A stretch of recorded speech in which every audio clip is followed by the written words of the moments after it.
What are they expected to announce? How much of this is going to be pre-cooked, preheated or reheated, recooked initiatives and announcements? How much of it is going to be real at this summit? How consequential is it really, or is it just a talking shot? This isn't your first rodeo, is it, Tom? This is exactly what new governments tend to do. They pre-announce money and then they re-announce money.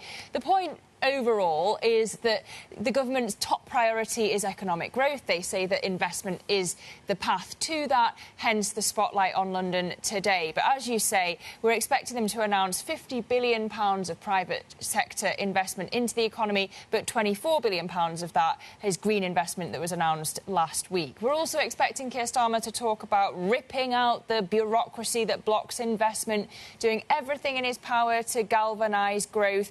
But look, the problem is, undermining this sales pitch is, yes, they're going to tell us about their industrial strategy today, which sectors they favour, but we're not going to get the full plan until the spring. So that's frustrating. What business wants is stability and clarity, but we've just marked the 100 days of the Starmer government. It's been marred by the infighting at number 10, Keir Starmer having to let go of his Chief of Staff, Sue Gray, the slew of stories about donations accepted by government officials in exchange for access. You've seen Starmer returning £6,000 of donations for himself, and he's only just managed to secure an investment minister in the form of the ex-Darktrace CEO Poppy Gustafsson just at the 11th hour before this summit because the first choice candidate pulled out. So Starmer already reaching for the reset button, and it's just 100 and a couple of days into his administration. And of course, and you've been reporting on this, the other source of uncertainty is the budget that's coming up at the end of this month. To what extent will that uncertainty around the Chancellor's plans overshadow this event? To what extent might she hint at what she's going to do in that budget? Yeah, I mean, there's frustration already that they put the investment summit before the budget. Would it not have made sense to have the budget and then the investment summit so you could give more detail then? But look, Labour's hoping that the investment gathered drives growth, which eases pressure on the public finances, especially given all of the doom and gloom around the fiscal picture and the potential tax rises needed to plug the hole.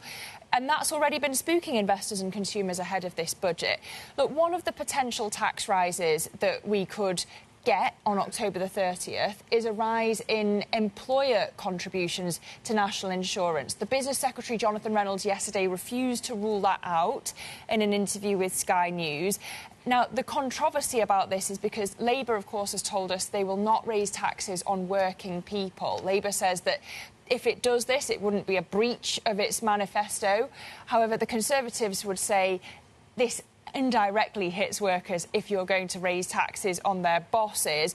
But either way, analysts say that it could raise £16 billion, which is a chunky portion of that £22 billion hole in the public finances that we keep on hearing about. It is indeed.